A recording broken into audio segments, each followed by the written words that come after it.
sebab-sebab orang terjerumus dalam rezeki yang haram itu apa sih?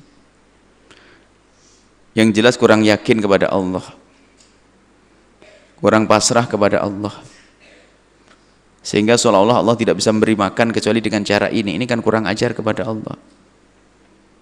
Akan tapi ada di antara orang itu akan terjumus kepada keharaman. Di antaranya, nanti kita lanjutkan pada teman yang akan datang. Di antaranya adalah kembali kepada yang kita bahas pada pertemuan yang dulu awal pertemuan kita. Membiasakan gaya hidup yang salah. Dia biasa dengan kesederhanaan. Membiasakan hidup yang salah, hati-hati. Itu adalah membiasakan hidup dengan gaya kesombongan. Seolah-olah dia harus punya ini, punya itu, punya ini, punya itu. Akan tapi pada sesungguhnya nggak punya ini, nggak punya itu. Karena apa? Dia memaksakan diri. Kami teringat suatu ketika kita berada di sebuah tempat yang katanya itu adalah perumahan elit.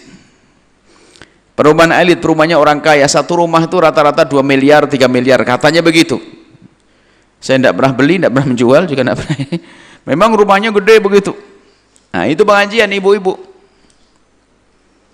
Kita bicara tentang halal haram dan sebagainya semuanya dengan kepolosannya. Buya betul. Kami itu hanya orang kaya action saja. Gaya kita. Kami itu kayanya kayak action. Saya pakai mobil mewah, kemudian di atas di rumah gedong yang megah. Akan tapi betul kata Buya. Ini semua ini sertifikatnya sudah di bank semuanya. Ini adalah barang yang tidak benar semuanya. Subhanallah. Dengan pengakuan dari salah satu dari mereka. Rumahnya sudah dijaminkan ke sertifikatnya ke bank kan. Untuk usaha yang lainnya. Dan yang lain, Masya Allah. Menangis mereka. Ingin membuat perubahan tapi susah. Kenapa? Sudah biasa dengan gaya hidup yang semacam itu. Maka di antaranya orang yang mudah masuk kepada keharaman, makan rezeki yang haram, mendapatkan rezeki yang haram adalah karena cara hidupnya yang salah. Cara hidup yang salah, cara hidupnya adalah mengikuti gaya hidupnya orang. Pemborosan, tidak mengerti bagaimana hidup sederhana.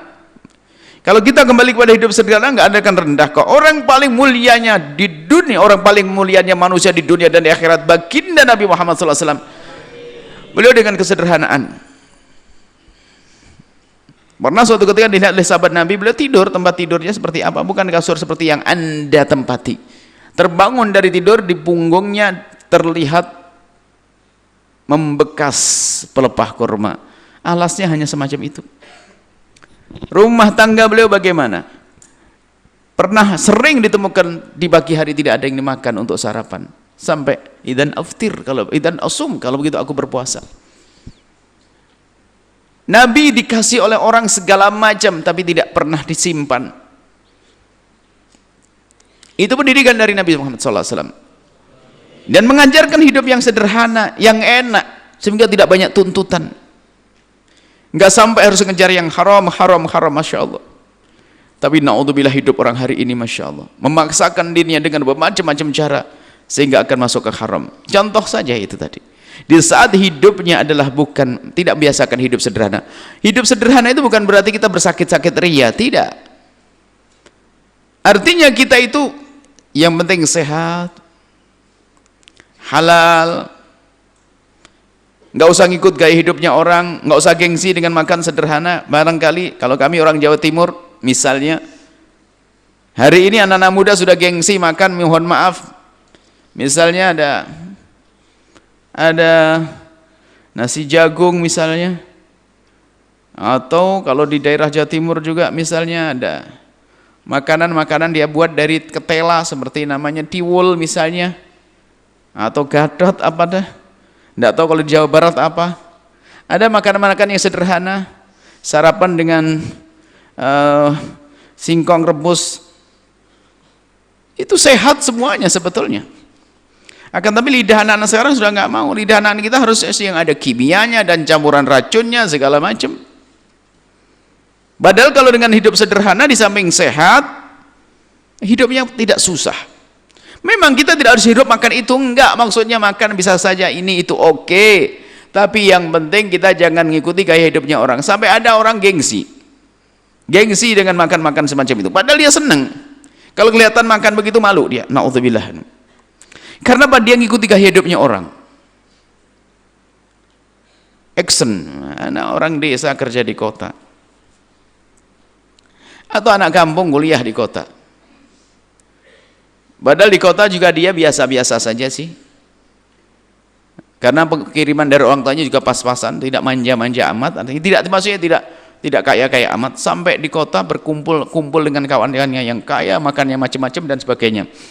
Itu kalau pulang ke rumah sudah gayanya macam-macam, ceritanya, wah di kota, kalau saya di kota nggak biasa makan begini, singkong, saya biasa makan garger itu, terus makan ini, makanan saya begini, ini coklat ini, wah ini hobi saya. Padahal makan juga nggak di kota. Akhirnya gaya-gayaan, sudah hidupnya hidup action. Bajunya bicara baju bermerek, Masya Allah.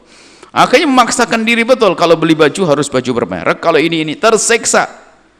Nah ini gaya hidup yang memaksakan diri ini membahayakan. Mula-mula dari gaya hidupnya yang tidak biasa dengan sederhana, kebutuhan terus membengkak. Akhirnya apa? Pinjam kepada seseorang. Kalau pinjam harus bayar. Atau tiba-tiba apa? Pengen rumah sebelum waktunya, memaksakan ngutang untuk bisa beli rumah. Semuanya kan harus dibayar, baik dengan cara yang lain, kredit 1, 2, kredit yang halal tentunya. Anggap saja halal, kita ada mengatakan kredit yang haram deh. Ngambil cara kredit yang benar melalui cara murahabah dalam syariah. Kredit yang benar intinya, cara yang benar, bukan kredit asal-asalan yang memasukkan kita dalam dunia riba, bukan. Anggap saja sudah kreditnya benar. Itu pun ternyata masih menjerumuskan, memaksakan diri mengambil sesuatu yang belum waktunya. Kenapa? Utangnya dan kreditnya itu kan harus dibayar. Semula dia memang tidak pernah mengambil kerjaan yang haram, bekerja di sebuah tempat terhormat, tempatnya terhormat, bahkan mungkin sampai bekerja dia bisa ibadah, mungkin masjid, mungkin pesantren, mungkin madrasah, mungkin ini kerjanya menarik, ada ibadahnya. Cuman gara-gara gaya hidupnya ini nuruti gaya hidupnya orang, lihat dia punya utang ini, punya itu, kredit ini, kredit itu, semuanya harus dibayar.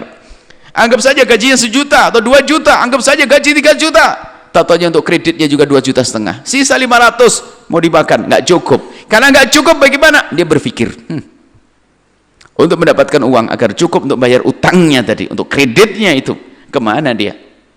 Mikir kerja. Yang semula kerja di tempat yang halal bersih menjadi gelisah dia, ingin cari yang lebih lagi, mencari yang lebih lagi, nggak dapat lagi, sudah mulai dia berpikir, dia diskusi dengan iblisnya dengan setannya.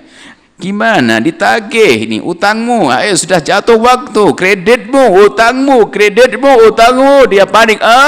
Baik setan, aku akan turuti, yang penting dapat duit. Masuk wilayah haram.